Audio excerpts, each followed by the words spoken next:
This is R&B Talks. Yeah, it is. I'm pissed today. Reggie has had dog issues. Issues with dogs. I've never met dogs that will chew a hole in the fence, then after you repair it, chew another hole in the fence, and then after you repair it, chew another hole in the fence. So tell me, Reggie, how is it taking care of this problem? You know, it's been so awesome. I really feel like it has enlightened my spirit, and oh my God, I don't believe you. it's pissed me royally off. That dude. I believe. Now, I mean, because the whole second week of my like off work and school has been just work every day working on my fence. Yeah. So it's been frustrating because, okay, so there's two things. One is because I put up we have this thing from Pet Playground. We've had it since before we moved into this house. I put this thing up because it was supposed to be like, can't climb it, can't get through it, whatever. But if your dog's a chewer, it will chew through this fence. But it has a metal part at the bottom that usually doesn't, you know. Okay, anyway, I've had to fix this fence a bunch over since we've been here, long time, right? And I've always used these hog rings. So they're like little C rings that there's a pair of pliers that clamps it down to something else, right? Right. They call it hog ring pliers and hog rings, right? So those things are so painful to work with because it's like trying to reach the things in between the fence and like trying to get them around, and it like doesn't spit out sometimes, or it doesn't close all the way, or it'll miss it, or it won't. It's insanely stupid. These ones with the hand. They make pneumatic ones, right? That hook up to your air compressor, and then you just hit the button and it does it, right? And they're but they're a couple $300, right? And I never bought that because I'm like, well, I don't want to lug around a air compressor all the way out to my fence line. And you have a lot of fence. Yeah. I don't want to do all that. But after dealing with this every single day, I just said hell with it. And I ordered one and I got it in. And I'll be damned if I didn't hook that thing up. I took the air compressor out there. I hook it, and it's just like, it's so easy. You just go, and it was like, I should have done this 10 years ago. Stupid. Because you're like holding it and like pushing it and doing all this stuff with the manual ones to try to get it to line up. But the one that's pneumatic, just as long as it's in there, it doesn't matter. It's just done. Well, here's the thing, and I've learned this over the last I would say, actually the last year. Tools matter, right? Like when I had to do all the deck repair stuff, I was trying to drill deck boards in with a 12-volt indoor Black & Decker drill. And that was kind of like solving Proust's constant. Like, it was like, I was like, I wanted to stab someone several times. So I had to invest in an expensive drill. Actually, I didn't invest in one. I just kind of came across one. 18-volt, nice heavy-duty guy. Drills them right in there, not a problem. But it is such a thing. And usually I'm that guy where it's like, okay, look, if I'm going to do this, I'm going to buy that tool and I do that right. And it'll save me all the heartache, because I get frustrated if something, whatever. But for some reason I'm working on the fence all the time, dude. And like why in the world didn't I do this years ago is beyond me. I've been painstakingly using these things and like tearing up my hand trying to get in here to all these places with this stuff. Fair enough. I don't know why. Like the one time I decide not to do that. It's called man thinking. I know, dude. It's so dumb. Called dude thought. But we got a new dog, right? And so it's my pit boxer mix that has just decided he's going to chew through every damn hole. Like, doesn't matter what so first thing I did was, after repairing it, and then he kept doing it after we'd gone and rounded him up a couple of times, and I've fixed it with other stuff. I finally took welded wire 2x4 fence and went all the way down one side of my fence row. That's the one they were getting out of, right? So it's a welded wire. It's pretty thick. And he was able to stick his nose in there enough to where he could grab a hold of something that was like torn up behind it. Yeah. Some of like the plastic fence, and yank on it enough to where it separated the weld on this 2x4 fence. And Smart dog. And he was able to get his head through the damn thing, right? So I'm like, well, what else can I do? Put up a moat, you know, a freaking block wall. But so that's when I tried the hardware cloth and I put that on there. And he couldn't do it because he can't get through to pitch the things. He can't grab a hold of that thing. Nice. So that's what's going to have to go around the hole. Now I've fixed a couple holes with it, right? Yeah. This is why it's been like every day too, because I didn't have enough to take around the entire fence and cover up everything that's this pet playground nonsense. So I've like been taking like little bits of it and like clamping it into overtop to make patches. Yeah. Doesn't work. Doesn't really solve the problem. No, right? you're just temporarily doing that because he'll figure out that he can chew through this other right beside it. The part that's not patched. Yeah. And then just, you know, so I forgot. No one had it in stock though. That's the, so when I've been off, I should have just not dicked around any of this and should have just ordered this like when I first got on vacation. That way I could have like done it. But now now I got to wait for the hardware cloth to get in the full, you know, the 4 foot tall, 100-foot rolls so I can roll it out through the whole fence. And you got to do it while it's well digger's butthole cold outside. It's not that cold. It's cold, dude. I don't know. Listen, man, here's what cold. If it's below 50, I don't like it. I'm not good. Okay, but my cold is way different than that. Yeah, no. Now me, if it's below freezing, it's cold, but I'm okay out in it. If it's below 20 though, no. If it's below 50, yeah, I'm tapping out. I just don't like to be cold. I don't mind being hot because I can get cool, but when I get cold, it's hard for me to get warmed up. I mean, I'm a Viking, bro. I mean, it's just the cold isn't that big. I'm a reverse Eskimo. The only thing I don't like about the cold is like if it's really cold and you either wear gloves or your hands get so cold they don't want to work. That's what I don't like. But other than that, I really, you know, I can sit out if, you know, I don't know. It's pretty all right, but yeah, but you also, you know, I think you worked outside at one time, right? Yeah. Didn't you? Yeah. So I think you've I've never been an outside work dude, right? Like in the summer, I'm fine, but in the winter, I've never had to work in like super cold weather. I worked for the water company for like an entire 11 days. And they wanted me to dig a hole with a pick and a shovel. And it was like the middle of November and it was freezing cold. And on day 11, I went, you know what? I don't want to work for the water company anymore. So I'm going to go ahead and step away from this and tell the boss. This is not my call. I was like, hey, this is not what I meant to do. And he's like, but you've not been here a full 2 weeks. I'm like, doesn't matter. I'm out. I'm out. Appreciate all of you. Thank you. Have a great day. But That's anyway, funny. You know what? Let's talk about something that's been bugging me. The New Year's resolution. Oh, God. I don't understand, Reggie. First of all, when I hear the word resolution, that tells me that you're not recognizing the problem, right? Like, I'm going to make a resolution. And then I would say, percentage-wise, 98% of them don't get completed. Make a decision, man. Like,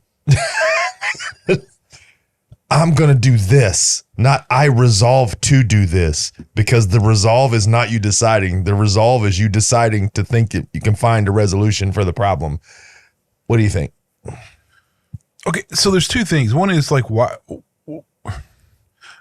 I don't know. I see a new year being like, hey, it's a time for new things because it's like a new year. But okay, so I've always dealt with the new year a little different anyway, because I always thought the calendar was kind of silly where it is. As far as like the solar cycle and the lunar cycle, it makes more sense that the new year be where like the Asians kind of put the new year instead of where we do, for one thing. So the that's Chinese always, New Year. Yeah, the Chinese New Year seems more like the real New Year to me, as far as like how the moon cycle and the lunar cycle, all that stuff works. It seems like that would be the better place for the new year.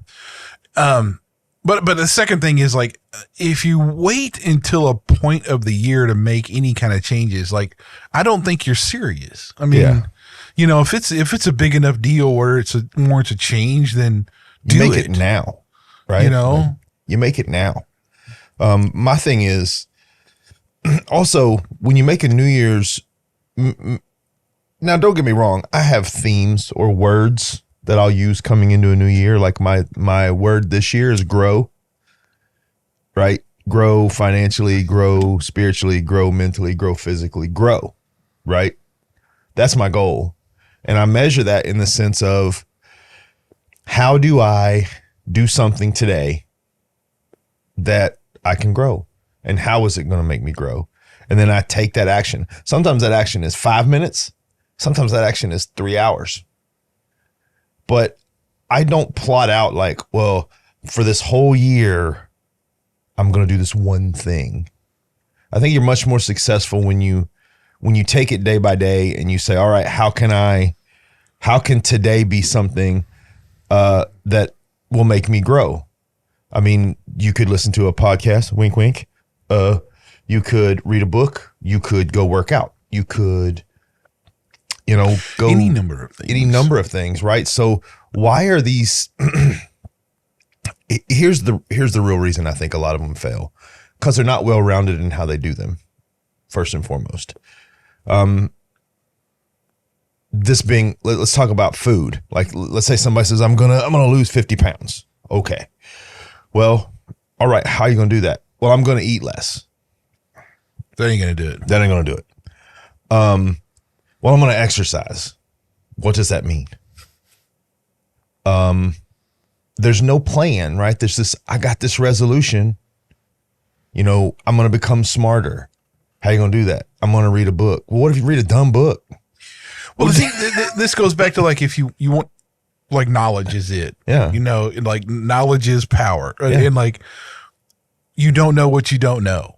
Yeah. I think, and a lot of people just assume wrongly about all kinds of things, especially like getting healthy, getting smarter, learning something, whatever, because you don't know. So you just say, well, I'm going to do this, but you don't, if you don't if you don't make an effort to learn or educate yourself about that particular thing and approach it in a well-read manner, then you're bound to fail. Well, that's kind of my point too, is like, for me, you and I talked about this a little bit on the last year's podcast, was I'm in the stage where, man, I just want to absorb as much knowledge as I can absorb. Right. Yeah. That doesn't end or begin with a new year for me. Like, I'm more in that cycle now than I was 5 or 6 months ago when that cycle started. Right. Like, I'm really deep into some subjects. Like, I've really, inspired through some of our conversations, I've really started to read about apologetics and things like that. And I'm really starting to get into, mental health and reading about mental health and how to better your own and help others better theirs. That doesn't start with a cycle of a year, right? Like, for me, that can be years long. Right. So I think more than making a resolution, just make a decision to better your position, however that is, right? Whatever that might be, however that might develop. I just say a new year, new calendar year is, if you're going to use that for, just don't just say, because it's a new year, I'm going to do this. Really understand why. I mean, for one, are you really going to do it? For two, and educate yourself on how to actually do that thing. Yeah. So you can have a plan, because you have to have a plan. Yeah. Most things. Now you can say, look, I'm going to try to be, even stuff like here, because here's one thing. And this isn't even a resolution for me. It's just like, this has just been a long ongoing thing. How can I control my temper better? Well, I can't just say, well, next time I get angry, I'm going to try. No, I have to think about what triggers my anger. Yep. What really is that from something? Is it, there's all kinds of things I have to go through in order to like figure out. It's not just at the moment of, it's like, there's a like a constant work that has to go on in Well, order yeah, to do there's something development. like And here's another thing I'll tell you, and this is controversial, and I get really a lot of flack when I say this, is don't set goals. And here's why I say this. If a soccer player is kicking the ball down the field, let's say you got a great offensive soccer player, and he's kicking the ball down the field, and he's kicking the ball down the field, and then he kicks it in the goal. What happens then? He's done what he's supposed to do. that. New goals. No. Set milestones. Don't set goals. Goals are indicative of the end of work, right? Like you get a job and your goal is to get to this point. Okay, I'm going to get to this point. But what I'm saying is set milestones for yourself. Like, Well, you know, I want to be here by this date, right? Okay. And then when you get there, a milestone says, I've gone up the road a ways, but this is just a milestone. I've got to get to my next milestone, right? Goals, you know, I've seen this so many times happen in fitness and education and all kinds of things. Somebody will hit a goal and then go, yep, I did it. And then they'll stop thinking that because you hit the goal, everything will maintain. okay, let me explain. I understand what you're saying. I don't disagree with you. Yeah. But I think correct goal setting is important to do that. Yeah. Okay. So, like, if you have let's just say I want to rule the world. That's my goal. Okay. Your ultimate goal has to be huge. Yeah. And like way far out there. But if you don't step back that goal some way to have like broken down into very small different milestones or go, I don't care what you call them, but you part of being on the, and I forgot what book this was. Oh man, I can't remember. Great. Maybe it was Zig Ziglar? maybe. I don't know if he talked about goals or not. He I can't talks about remember. goals a lot. Yeah. Okay. Well, I haven't read his book because I know I read like a bunch of, but in a long while. But all I know is that like you must start the day. You have all kinds of small goals to achieve that lead to other things. So it's really about breaking down. Like, so if you said a New Year's resolution, I'm gonna get in shape, right? Okay. Well, defining what that is. So if you say, I want, and then this is also being educated about it. It's like, well, I'm going to put my body fat percentage is this. I want to put on, this much of muscle. I want to be, or it could be cause like in my day when I was lifting a lot, it'd be like, well, I want to increase my bench to, 330. I want to do my squat to get up to like 700 or something, right? It would be like I'd have like really specific goals, and so then I know, and so that's my goal for that. Yeah. Then I'm going to break that down and go, okay, so if that's how long do I want to take to do that? Okay, and I got to be real. This is where it comes to being educated and realistic, and this could even be coming to somebody who help. But it's like, okay, I know I'm not going to be able to reach 700 on a squat in like 3 weeks. That'd be stupid. I mean, I would kill myself doing that. So let's do over like a 6-month period. What am I going to increase and what am I going to set my stuff to? Okay. Do I need to change my diet? What about my sleep? Is my sleep okay? Yeah. Eat everything. Right. So I'm breaking it down though as a day. Like, here's my workout this week for my leg day. This is what I'm going to do this week. This is what I want to do this. Here's my goal this week. So you're doing milestones and breaking it down. I don't care if you call it goals or milestones or whatever. The point being that you have a goal sitting out there, but there's all kinds of other milestones or goals that lead up to that. Yeah. We don't eat the elephant in one bite. No. We eat it piece by piece. Right. What I tell people is, if the thought of change is overwhelming, then don't focus on the change itself. Focus on the goal for today. Yeah. Right. Like a lot of people, I think when they set something up, they set this and it's nothing wrong with setting lofty goals or even lofty milestones, right? Like you can set lofty milestones. That's okay. But they don't think, for instance, I'm going to read 30 books in a month. Not possible, dude. Not unless you are, if you have a family, a wife, responsibilities, that's not possible. There's only 30 days in a month. You're not going to read a book a day, right? That would be impossible. But instead say, I'm going to read 3 chapters today. And then read your 3 chapters. It's on those goals you break down. Yeah. I want to make a point here. Exactly what you're saying. Yeah. It's more important that they're achievable. Yes. Than it is to making more progress. So err on the side of achieving versus progress. Yeah. Well, and progress comes with achievement. So you really shouldn't have to worry about progress as long as you're achieving the daily goals. Like, I mean, it's very much, you know, I just think that people's mindsets are, but I also think a lot of that has to do, again, the demon in the room, social media. I think, you know, one of the things that I tell people all the time is like an influencer of whatever nature is on those things. And they'll be like, oh, I follow this person because he did this and he did this. I have to remind them, you know, those videos are edited, right? Those are not raw videos. You're not actually seeing all the steps that that person goes through to achieve that goal. You're only seeing the achievement of the goal. You might see little bits of the work that's being done, but that change has taken them months, maybe even years. Okay, here's a celebrity example. Henry Cavill. Yeah, for Superman, yes. When he went to play Superman in Man of Steel, I mean, that dude, when I saw Man of Steel, because I was doubtful, because I'm like, I've seen that dude before. He does not look. Then you see the movie, and you're like, what the hell? Yeah. Now, some of that, granted, is like probably a little massaged, but when they released his like how he became Superman stuff, then it was like, wow, that dude was, he was busting his balls, bro. I think my favorite one that I saw was when Chris Hemsworth talked about being Thor, and they were like, they're like, you must feel great. And he was like, I feel like garbage. He's like, I'm not allowed to eat anything I want. I have to exercise twice a day, 6 days a week. He goes, I feel like garbage. I don't feel good at all. Like, he goes, I feel deprived.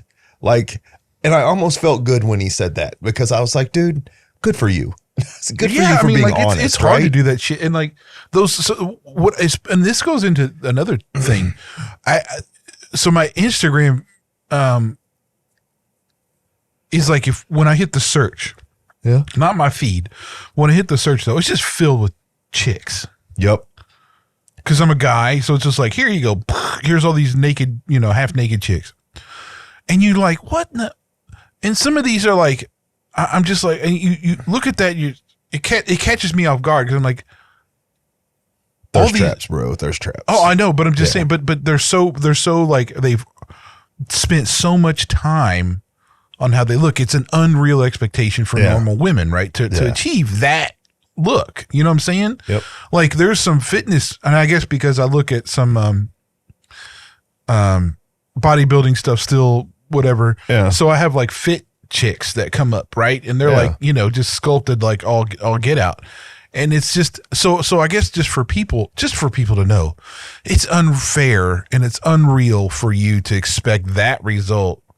Now, I think a lot of people could get really close to that, because that's really a lot of work. Yeah. Now, there's a lot of genetics involved in like some of this stuff. Don't get me wrong. I'm not going to go there. Like, for instance, me, I can put on muscle easy. Like, I can get big really easy, but I can't trim up easy. Like, it's a really difficult thing for me to, like, when I got my body fat down to not I still didn't have quite a six pack, but in order to even get close, that was tough. That was really, really, really tough. And very long. So anyway, I'm just saying, in order to get to that person, like if you say, I want that physique, in other words, you have to break that down into years of work. Yeah. Yeah. And a commitment that is like, this is how I need to eat. This is how I need to sleep. This is how I need to work out. And it has to be a year, like more than, it can't be a resolution. This has got to be like a freaking 5-year adventure. You know what I mean? I lost 80 pounds. It took me 2019, 2020, 2020 to 2021, 2021 to 2022. It took me 3 years. Yeah. But I decided that when I was going to lose that weight, I wasn't going to do it like I had done it before. work out twice a day, go as hard as humanly possible. You know, I was like, I don't want it to come back. So how do I lose it in a way that will be effective and keep it away? That takes time. It's easy to lose a bunch of water weight and carb starve yourself and dehydrate yourself and lose weight that way. But when you really focus on, I'm going to work out 5 days a week, I'm going to eat better, I'm going to not take in junk, you know, and I still want to lose about another 15 pounds, but I don't care how fast it goes. I just want to do it the right way, right? Like I want to take those particular steps to get me to that place. I see so many of these influencers too, and they're peddling. There's one, and I don't know who it is, but they're peddling this drink, and it's like lemon juice and honey and like goji berry juice and something else. And if you drink this before you go to bed, it'll melt body fat off while you sleep. Well, let's be clear. That is not possible. That is a farce. That is a lie. That is a completely unrealistic expectation set to sell you something. Yeah. I mean, and just to think that, because when you sleep, that's when your body is healing itself. Yeah. The only way you're going to do anything with fat is if you've exercised your muscles, mm-hmm. and the sleep is actually repairing the muscles fibers that you have kind of torn and everything, and they call it. I guess it is, and maybe you can correct me. Is it micro tears that you do when you work out? Yeah, you put micro tears in the muscle. You put micro tears in the muscle fiber, right? Mm-hmm. So when you sleep, it fixes that. That's why you feel sore and all that kind of stuff. But when you sleep, it fixes that. So if you had like appropriate nutrition, it's gonna help build. It's gonna repair the muscle to help you burn the fat. But there's no like fat burning, like. By repairing the muscle when you sleep and stuff, you're actually going to help burn fat tomorrow. Yeah. Well, like, but like I tell people too, like thermogenic fat burners and stuff. No, you're not burning fat. It's raising your metabolism, which is raising your body heat, which is causing you to sweat. That doesn't necessarily mean you're burning fat. That just means your body temperature's up a degree or two. Your metabolism's ramped. Think about, this is what I don't understand about all this crap. Like when you cook something, right? A steak that has fat on it. Yeah. How hot do you need to get that thing in order to burn that, like render that fat? I mean, think about it. Pretty hot. Right. Are anything you're going to put on your body going to be that hot? No. Our bodies burn fat two different ways. Through steady state cardio for long distances, or your body will use fat as fuel when you're doing exercise. And you know, the other thing too, people get caught up about not eating a certain thing or whatever. But you know, if you go exercise and you're like kicking butt, you're not making any progress. It could be because you're not eating enough carbs. Or, I mean, you think that's really but if you don't have so the carbohydrates give you the energy in order to make that energy transfer happen in your body. Yes. So like you have to have that. You can't be like on the Atkins diet and expect like workout results to happen as much as if you had some. Well, think about the word too. Carbohydrate. Hydrate. 3 water molecules attached to 1 protein molecule. When you carb starve, you dehydrate yourself because your body isn't capable of making that proper molecular function happen. Yeah. So, and everybody goes, well, man, I was on this no carb diet and I lost 50 pounds and then I ate some carbs. Yeah, because you got all your water back. The first thing you're going to get back when you start recarbing up is actually water. It's water weight that you put back on quickly because you have dehydrated yourself to the point that the moment you give your body carbohydrates, you're going to have an insulin spike and your water weight's going to go up. You know, that actually brings up another point. So I did watch that Sean Ryan, sorry, not Sean Ryan. Actually, I did watch the Sean Ryan thing, but Joe Rogan episode. Oh, the one about dude. Yeah. My man, Joe, you know, I'm not a huge Joe fan in a lot of ways, but Joe can bring some guests to the table that will open your eyes. I got to find put the link in the podcast below about the pharmaceutical stuff. There's nothing I didn't know. And let me just to I don't know enough about this to even approach this in an intelligent manner, because it's such a vast and deep hole. Yes. Right. But let me just say this, the pharmaceutical benefit managers. Yeah, dude. What the hell, man? It's Joe Rogan. He interviews Brigham Bueller, which Brigham Bueller talks. I'll tell you the part that got me, and this is the part that really opened my eyes. It wasn't, the pharmaceutical managers, those were bad. But the fact that there are a myriad of tests that we need to have done, metabolite tests, gut checks, all that stuff. Some people don't have the gut biome to digest the prescription drug properly. So you may have somebody that's been given the right drug, but because their gut biome isn't capable of digesting it properly, they might think that drug doesn't work. The reason why I bring this up, is because he also talked about genetic testing and how there's how you should get genetic testing to see because that leads to some deficiencies in this and that. There's another guy that I've been paying attention to, and I don't remember his name, but we'll actually talk about this. I really want to talk about this more later, but he talks about all this stuff about even folic acids and how you can break those down, and how if you can't, you're missing a vitamin deficiency or an amino acid deficiency, and you can or ADHD is not really a thing. It's an actual, either all this stuff. He goes through all kinds of stuff in some of these talks. I've seen him, and he has a company that offers a genetic test. So what they do is you take this genetic test. It says what you're genetically can't do or whatever, and you get a specific supplement regime based on your genetics. Yeah. So that can do anything from diabetes stuff to there's a gut health. All kinds of things come from the supplement package he gives you after you take your genetic test. The problem is it ain't covered under insurance or anything. Of course it's not. Yeah. Like Joe, this is what brings me back to it. They don't want you to take this stuff. No. The pharmaceutical, and he says they stifle innovation because it's not monetized. Yeah. So this genetic test that you have to pay for, very expensive. You do that, you get these supplements who are expensive, not covered under insurance, but would probably fix all your freaking problems, or at least help in 2 weeks, rather than take all these other drugs that are meant to keep you sick. Well, I think that's why I think,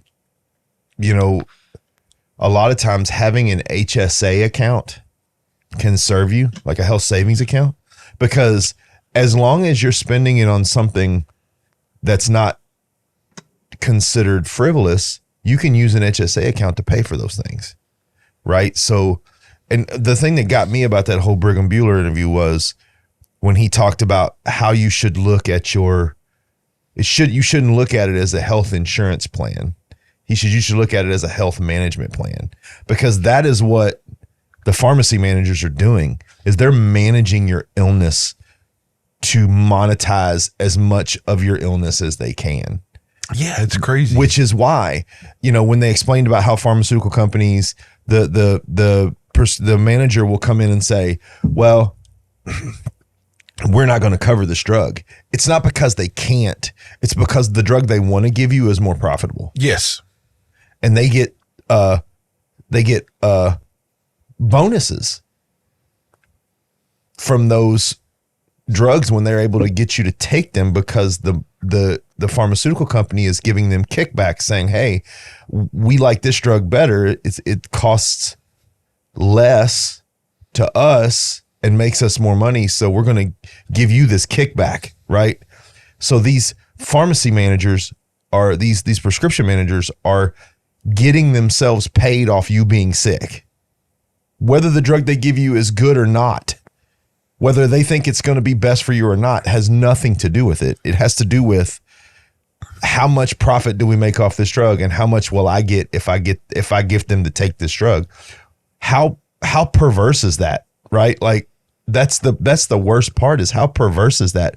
But I did appreciate when they talked about don't blame your everyday care doctor. Yeah, they don't. A lot of times they don't don't even get the information. No, they don't get the information that they need to transfer it to you. So it's not that they're deceiving you; they're only working with what they have to work with.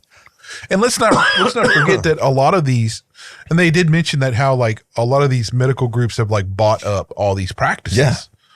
So they're under this huge umbrella of things. Like even around here, Baptist Health, that covers like the swath of, of southern Indiana area where we're at, man. I mean, it's like, it's crazy and it's huge. Yeah. But anyway, who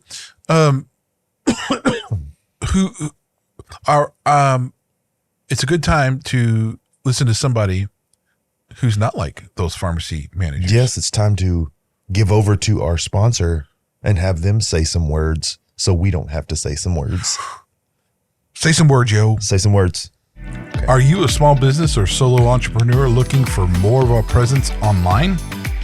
Technology is ever changing, and with more and more people spending most of their time on screens, it's important to have your brand out and about, getting the most exposure possible. Worried about not having a big budget for website design or social media? At Edwards Managed Technology Computer Consulting, we cater to every business or solo entrepreneur's individual needs to come up with a plan that works for your product and your wallet.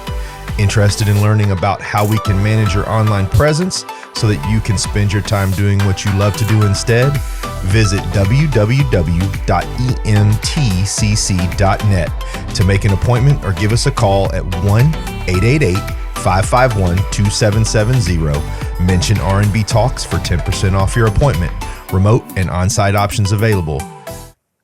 And we're back. We are.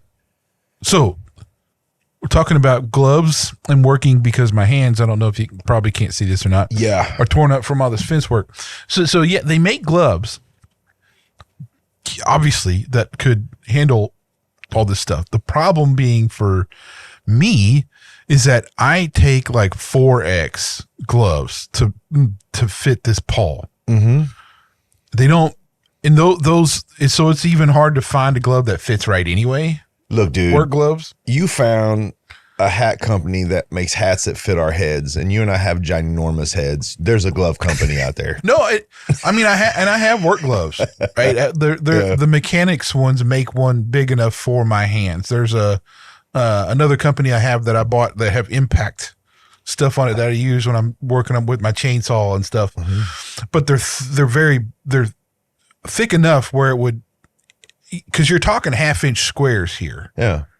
So sometimes I'm like having to like really get in there, even with my big old fingers, and like squeeze it or pull it or something, and I couldn't reach it. So I just, because I'm trying to get it done as fast as humanly possible, I'm like, I'll just wreck my hands and I'll just deal with it. Dude, that's not a good idea. I'm just gonna tell you, that's not a good idea. Yeah. All right. So here's another thing we're talking about. Yeah, but this all I want to go. This kind of loops a bunch of things together. Actually, yes. I've seen a lot of things lately just pop up on various social media stuff about these like fat appreciation or fat, whatever that is. It's like these really large people who are influencers who are like encouraging that lifestyle. Okay. Oh, you're getting the whole like fat shaming thing. Yeah. So like, look, for me, I want to make this abundantly clear. I am not the vision of physical prowess, dude. You're not. No, I was at one point. Sure. Yeah. I've moved on from that. Right. Not that I shouldn't be, and I should be more conscious about like, but at the same time, like, okay, I'm just saying, I'm going to put that out there. That's not where I'm at today. Okay. Just so you know, where I'm not saying that, but we shouldn't shame anybody from things. I get that point, but glorifying that is way, it kind of goes along with the same gender stuff too, that we're just like, oh, do what makes you happy and everything. But if it's not healthy, if it's not helping you at all, then why? Why are we glorifying that? Well, here's the problem that I kind of see with all this is that it's this reality, the denial of reality thing is what's killing me. Because here's the truth, man. Some people are genetic wise, some people are going to be bigger than other people. Can be helped, right? My whole family, huge. We are huge. I shouldn't say huge like rotund, but big guys. All the men in my family are very big guys. Work construction, that kind of guy. But the difference being when you're denying that there are health consequences, yes, is when it gets dangerous. Look, I mean, I treat this like I treat the transgender thing. Look, you can do whatever you want to do, but what you can't do is deny the facts. The fact of the matter is, if you are heavy and you're doing it purposefully and you're indulging in, I'm going to eat this and I'm going to eat that and I'm not going to be on a diet because I want to live how I want to live. That's cool. I get it. But you can't sit there and lie and tell people, this is a healthy way to live. Because it isn't. It isn't a healthy way to live, to eat sweets and fast food and garbage and, all of those things, and then to not do anything to take care of your health.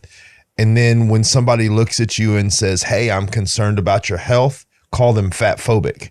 That has nothing to do with being fat phobic. And again, here we are with that word, phobic. You're not. That means fear of something. I am not afraid of anybody who's overweight. I don't have that fear. No. Right? No. So again, it goes back to this thing of wanting to change the words to mean something that they don't in order to justify a type of life that you're choosing to live. You don't get to change the meaning of words. Well, look, you said it, reality. Mm-hmm. When you're not rooted in the reality of our existence and the rules and consequences therein, it's messed up. You're jacked. It's not gonna be worth. So I mean, look, I don't care. I mean, look, I have a lot of people that I know, even in my own in the circle of families and stuff, that are very big people. Yeah, for sure. And look, I don't sit there and tell them, hey, it's not a constant reminder or anything. Mm-mm. Hey, I'm not small. I am not a small person. No way. Do I do all the things I need to do and eat the things I need to do in order to like be the pinnacle of health? No, I'm not going to either, because look, life is short. So I'm just going to, not that I'm going to do everything I want, but every once in a while, I'm going to indulge in stuff. Yeah. I mean, like this past Christmas, did I overeat? No, I did not. Did I want a cookie? Yeah. I had a couple cookies. I had a couple cookies, man. Had a cookie. I had a few cookies. But the difference being, you're married. I hope you had more than just that cookie. Well, I'm trying. Oh, I'm sorry. It's okay, man. We know each other. It's all right. But here's the thing, dude. Like, and here's, and it's what I do for a living. Sure. And I got really in a big, deep conversation at a convention we were at recently with another trainer. And he was doing this whole, I'm going to change it and they're going to do what I say and rah, rah, rah, rah, rah. And I was like, okay. And he goes, aren't you? And I said, no. And I said, he goes, why not? And I said, because we change when we're ready to change. You cannot force someone to see something or know something is wrong when they're not ready to see it. Or if they see it, but they're not ready to change it. I've been in many situations where somebody's been sitting in front of me and they've said, hey man, I'm 100 pounds overweight. I don't feel good. My knees hurt. My back hurts. Okay, well, here's the things we're going to have to do to get you where you need to be. Are you ready to do those things? No. Well, that's a person who knows and understands that there's an issue, but you have to be willing to change it. Like, you have to be willing to take steps. Like, when I got heavy to the point where my back hurt all the time, my knees were killing me. I'd already had a hip injury that was just exacerbating and causing problems. And I just didn't want to be in pain anymore. right? Like for me, it was just day-to-day pain. I didn't want to have that pain anymore. So I literally was like, I'm ready to change because I don't want the pain anymore. The pain meant, getting rid of the pain meant more to me than eating 6 cheeseburgers a day and, you know, whatever I could cram in my mouth, right? Right. So, Well, I mean, so I'm going to get back, circle this around. It's like this. You're going to get farther with somebody by encouraging them yeah. than you are shaming them. Sometimes, though, it takes somebody to get jolted in order to realize they got a problem. Yeah. Okay. So it's, if you're a complete stranger to that person, it's the same. Actually, it's the same way with like if you're trying to if you're trying to evangelize the Christian faith, you're a complete stranger and you go tell somebody you're going to burn in hell. Yeah. No. How far are you going to get with that? Not very far at all. Nowhere. But if you get to know someone, okay, or if they're close or whatever, and you in loving manner talk to them, you know, I'm concerned, man. I mean, look, you do you, boo, but. You know, you ain't gonna, you know, you're shortening your life by doing this. You're not looking good. You don't look like you feel good. Yeah, dude, are you feeling okay? I want you to feel better. And encourage him. Yeah. Okay. But it's like even myself, like I know and I even spent a lot of money on this water roller that I want to use. And I could use it now, but I know I'm not going to stick with it until I get done with school. Mm-hmm. I'm totally not focused on anything other than I got my career, I got my being a dad, I got being a husband, and I'm going to school. And as soon as I get one of those things knocked off, which ain't going to be the husband or the kid, or the being a dad part, I guarantee you that. So as soon as I get my school done, I can like take a step back and not point forward to that and start doing that stuff. Yeah. And then there is such a thing as the limitation of time, right? Like, you know, and I tell people all the time, they'll be like, well, I can only go to the gym 2 days a week. Well, then just go to the gym 2 days a week. Start it. You don't have to be in there like tearing it up, benching 350 and squatting and climbing and, you know, doing karate kicks. And But this goes to that point too, though. Okay. Yeah. Only go 2 days a week. But like, why there's some people who say, well, you should make time. You should make time. Make time. Man, look. No. I don't have to make time for anything. yeah. I mean, look, this is my choice. I got other priorities that I'm making further than that. I understand That I need to. Yeah. Right? I don't need you harping on me about making time. For sure. I get it. And I know that if I wanted to, sure, I could make time. I ain't going to right now. Well, and here's the thing too. Some people have that. It also depends on the personality. Yeah. Like I enjoy working out. I enjoy the whole process. I enjoy, you know, like I'm going to work out today. Like I enjoy the pre-workout meal, taking my supplements, going over in my head, hey man, what are we going to do when we're there, right? What's the process we're going to hit? Oh, I'm going to do this, this, and this. I enjoy the process of getting the pump and moving the weight. I enjoy the cool down cardio. I enjoy the post workout, you know, simple sugar meal that you eat to get your glucose and your glycogen back up. I enjoy, you know, the recovery part of it. For me, I'm just a weird dude where I love all that. Like I do, like I feel like it's, you know, we said the other day, I don't have hobbies. It's actually my hobby. Like I love the whole direction of it. And it brings me mental clarity too. Yeah. It takes away stress. It relieves anxiety. It does things for me that other things don't do. So for me, but I'm maybe 10% of people that go to the gym worldwide really literally enjoy the process of the gym. So, you know, it's you also have to look at the person too. I mean, look, you know, I've got some clients, man, that are absolute beasts that just are just, they're in there to win it, right? Like, let's do it. Let's tear it down. I got clients that are like, bruh, I hate you and I don't want to be here, but I'm here. So let's do something. I have all those clients. And I respect all of their positions and where they're at. But one of the things I wish I could tell people is it's not all about being inside the gym. You don't have to work out inside a gym to feel good. Dude, go for a walk. Go for a hike. Go rent the paddle boat out at Buffalo Trace and paddle boat for 45 minutes, use your legs, you know, you don't have to be in the confines of a gym to move, right? You work a lot physically on your property, man. You move a lot doing that. Like, that's not easy work, right?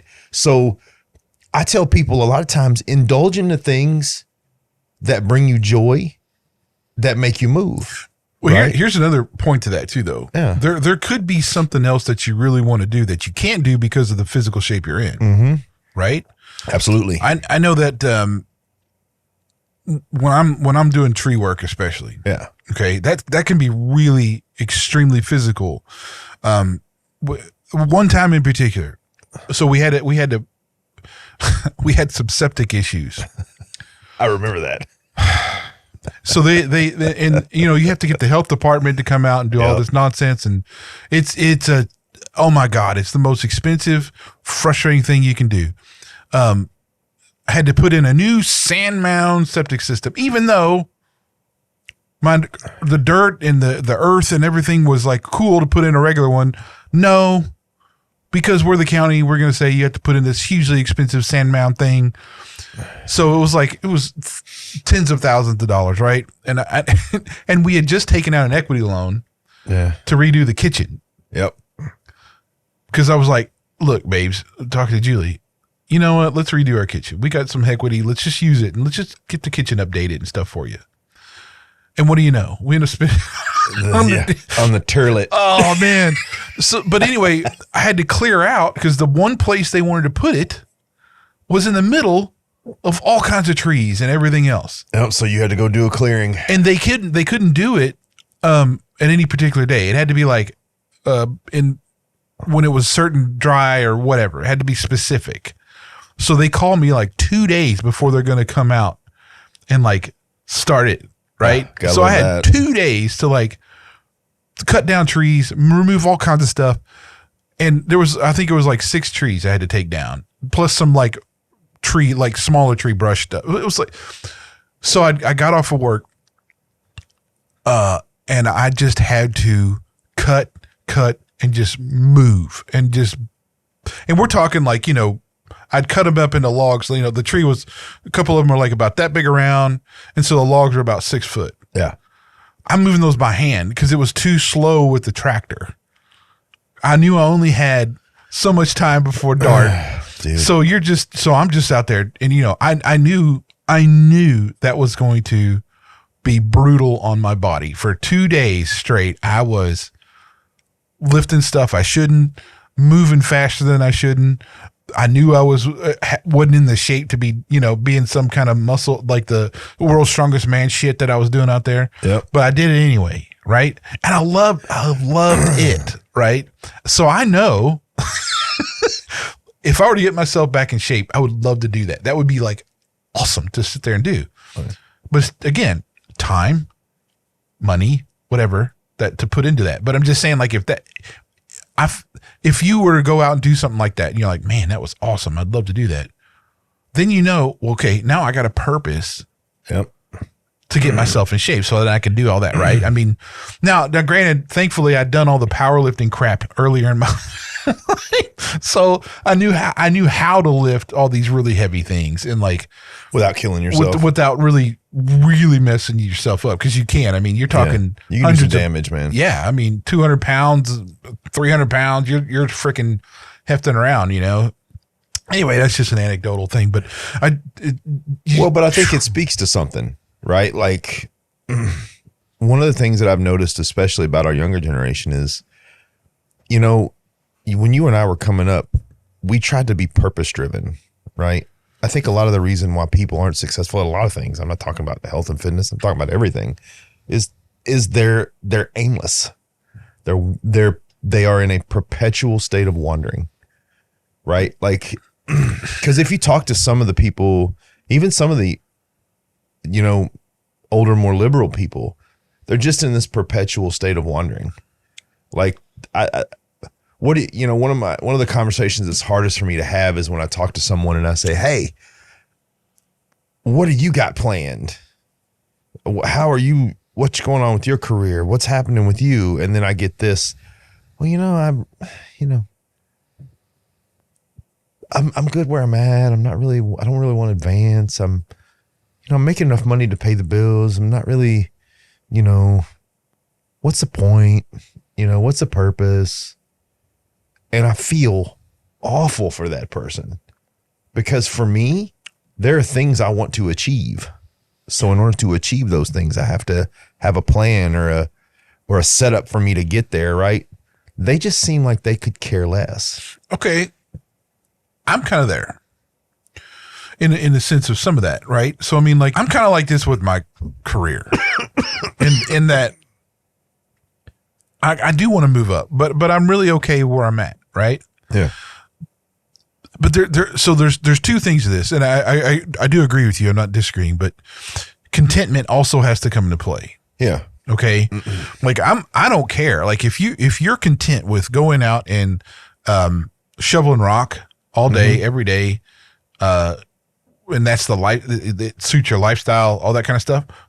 Cool. I'm actually really happy for you. Yeah. I wish I was like that. There's some days where I do want to be like that, but like find the purpose of your lives are like, it's so not complicated. It doesn't have to be complicated. No, you don't have to. Like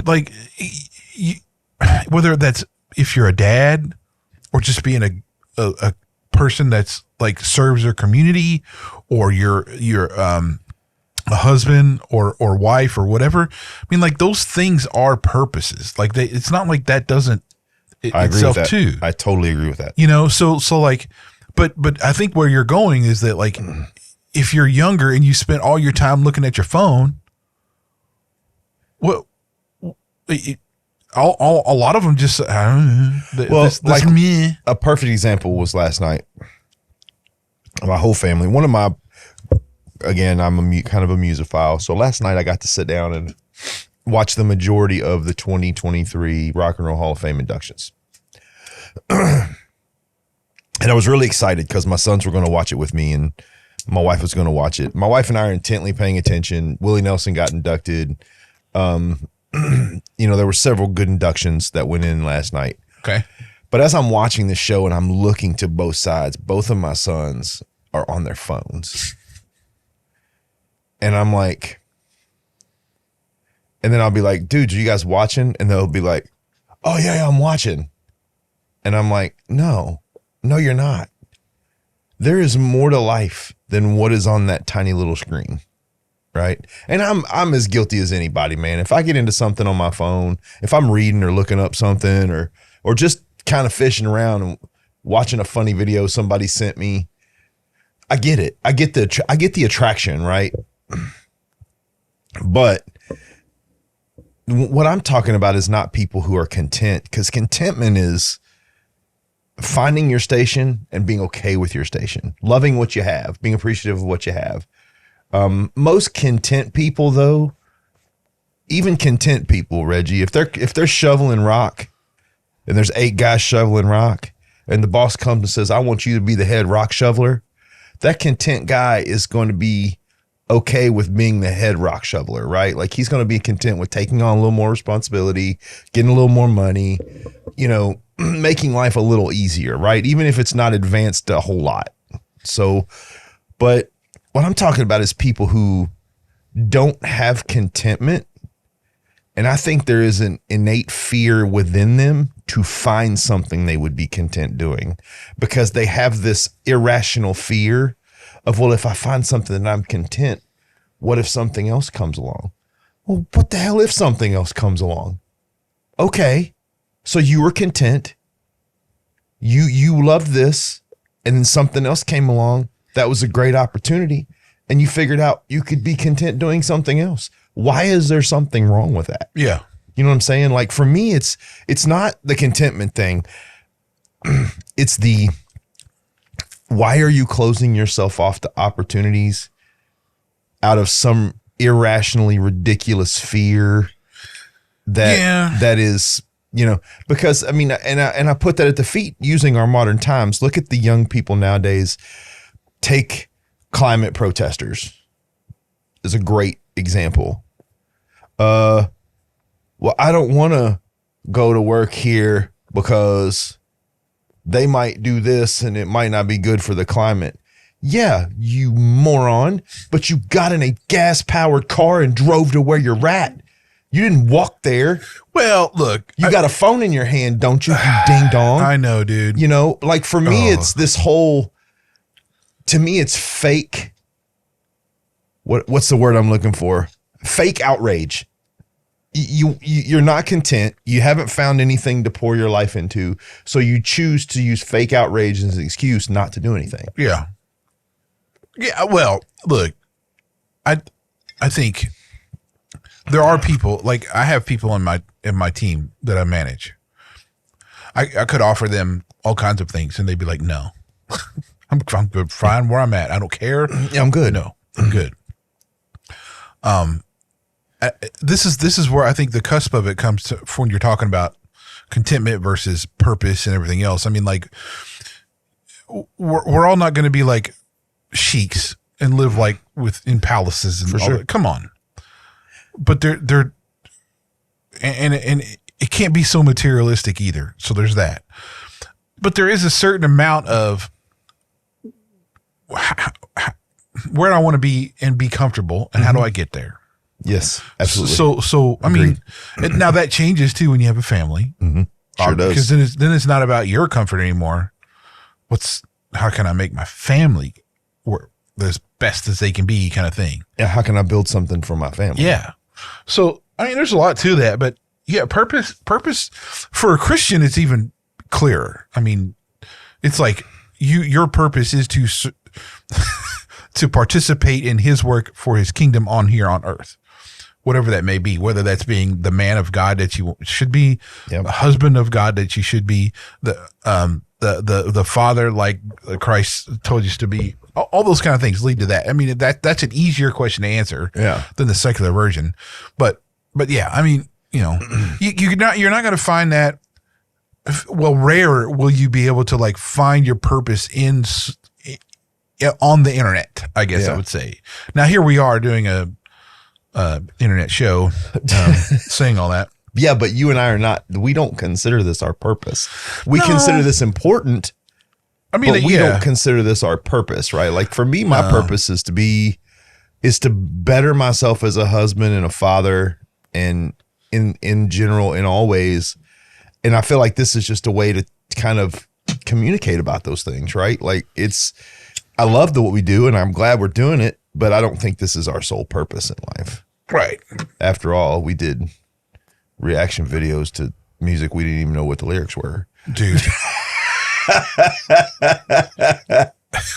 Well, so I do want to do some more, but I want to do it different. So we'll do that again. It was fun to do, but taking a little more time with it, maybe, yes, and maybe you know. But anyway, I think we've covered it, bro. I think we've done it. I think we've hit it. Yeah, it's a little shorter episode today, probably because of just you got stuff going on. You got stuff going on, fence patcher. No, I ain't patching it right now. I'm gonna wait till my whole rolls of stuff come in. Then that whole thing is just gonna get plastered. That's right. And then we won't have a problem. But so, I guess what I would say is resolutions are stupid. Yeah, resolutions are stupid. Just make decisions. Don't shame anybody, but fat pride is stupid. Yeah.